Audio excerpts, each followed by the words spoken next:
2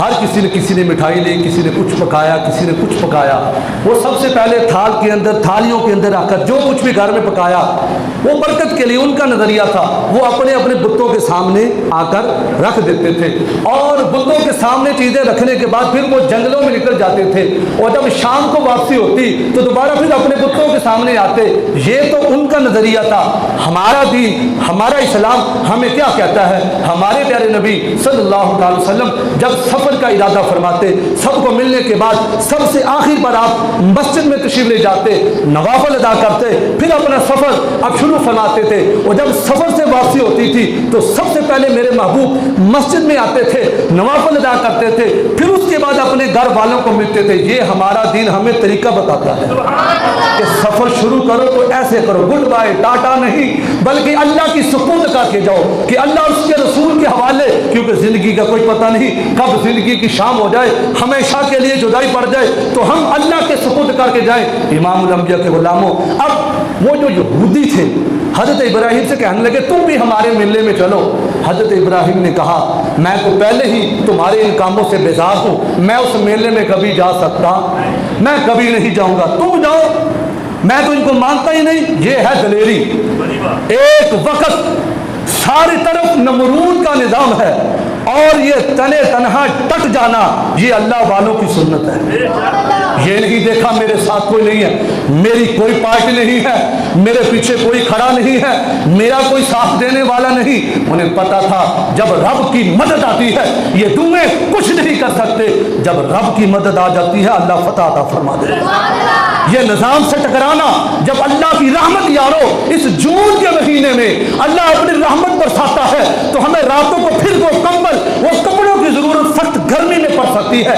یہ میرے رب کا نظام ہے۔ اگر وطن پاکستان کا یہ فرسودہ نظام، اگر میرا رب چاہے اللہ کی مدد آ گئی تو آج بھی دین مصطفیٰ تخت پر آ گیا تو برکتیں آ جائیں گے انشاءاللہ۔ وہ وقت دور نہیں، اللہ کی مدد آ گئی انشاءاللہ ہر طرف خوشحالیاں ہوں گی۔ جب دین مصطفیٰ آئے گا کوئی بھوکا نہیں سوئے گا، جب سرکار کا دین تخت پر آئے گا پھر ہر ایک کی سنی جائے گی، ہر ایک کے لیے قوانین اسلام کے مطابق فیصلے ہوں گے۔ حضور کے غلاموں، حضرت ابراہیم نے کہا تم جاؤ بھائی، میں تو نہیں جاؤں گا۔ پھر کیا ہوتا ہے؟ حضرت ابراہیم بت خانے میں جاتے ہیں، دیکھا کہ لوگوں نے، کسی نے مٹھائی رکھی اپنے بت کے سامنے، کسی نے کچھ کسی نے کچھ، تو حضرت ابراہیم جاتے ہیں، فراغ الی آلہتہم فقال الا تأکلون، فرمایا کھاؤ۔ اور کھاتے کیوں نہیں ہو؟ کھاؤ۔ وہ تمہارے سامنے رکھ کر گئے کہ ہمارے خدا کھائیں گے تو تم کھاتے کیوں نہیں؟ ما لکم لا تنطقون، وہ بولے ہی نہیں، بول سکتے ہی نہیں تھے۔ وہ تو بجری کا وہ بڑا ہوا نمونہ تھا، وہ تو کچھ بول ہی نہیں سکتے۔ کہا کہ کیوں نہیں بولتے؟ جب دیکھا کہ کوئی بولتا نہیں، فراغ علیہم ضربا بالیمین، پھر حضرت ابراہیم نے کلہاڑا چک لیا۔ فرمایا بولتے نہیں ہو، اب ابراہیم کا کلہاڑا بولے گا۔ جب نہ مانے پھر اللہ والے بتاتے ہیں کہ ہمیں یہ طریقہ بھی آتا ہے۔ پھر آپ نے کلہاڑا اٹھا لیا، کسی کی بوتھی لا چھڑی، کسی کی توڑ لا چھڑی، کسی کا قدم اتار دیا، کسی کے گوٹے اتار دیے، اور کسی کا بازو کاٹ دیا، اور کسی کا ہاتھ کاٹ دیا۔ جب ساروں کو فریکچر ڈال دیا تو ایک جو سب سے بڑا بت تھا، آپ نے ایک حکمت کے طور پر لوگوں کو سمجھانے کے لیے آپ نے حکمت، یہ مطلب نہیں کہ آپ نے اس کو اچھا سمجھا، وہ ایک آپ نے سبق دینا تھا۔ پھر کیا ہوتا ہے؟ ساروں کو آپ نے طرح طرح کا وہ زخمی کرنے کے بعد جو سب سے بڑا بت تھا اس کے کندھوں پر آپ نے کلہاڑا رکھ دیا۔ جب وہ شام کو واپس آئے دیکھا کہ ہمارے خداؤں کی یہ حالت ہے، کسی کی ٹنگ نہیں، کسی کا منہ نہیں، کسی کا سر نہیں، کسی کا ہاتھ نہیں، کسی کا بازو نہیں۔ انہوں نے کہا یار ہم نے سنا ہے ادھر حضرت ابراہیم ہیں جو ان کو اچھا نہیں سمجھتے، یقیناً یہ انہیں کا ہی کام ہو سکتا ہے۔ پھر بات چلتے چلتے نمرود تک پہنچی۔ المختصر پھر کیا ہوتا ہے؟ حضرت ابراہیم کو بلا لیا جاتا ہے تو حضرت ابراہیم سے پوچھا بتاؤ کہ کیا تم نے ہمارے خدا کو اس طرح ان کے ساتھ یہ ذلیل و رسوا کیا ہے؟ تو حضرت ابراہیم نے کہا جو تسی انہاں نوں مانتے تے انہاں کولوں پوچھو نا، میرے کولوں کیوں پوچھدے ہو؟ جنہاں دے نال ہویا انہوں پوچھو، چلو جنہاں نال ہویا نہیں بولدے، جڑا انہاں دا سردار ہے انہوں پوچھو۔